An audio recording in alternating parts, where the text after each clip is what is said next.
So yan, din na po ito mga ka-idol. Mazda Bungo R2 engine, charging problem. So wala nang paligoy-ligoy mga ka-idol. Dinaklas na natin agad yung alternator. So yan, waskag na. Yan yung pangpalit natin na carbon brush. Tapos fast forward, bali nakabit na dyan mga ka-idol. Tapos okay na tanan.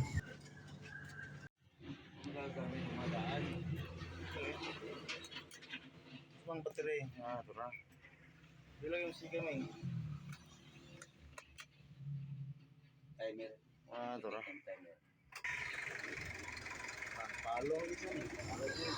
So dyan, mandar na. Tapos nawala na yung sign ng battery mga ka-idol. Check natin yung charging.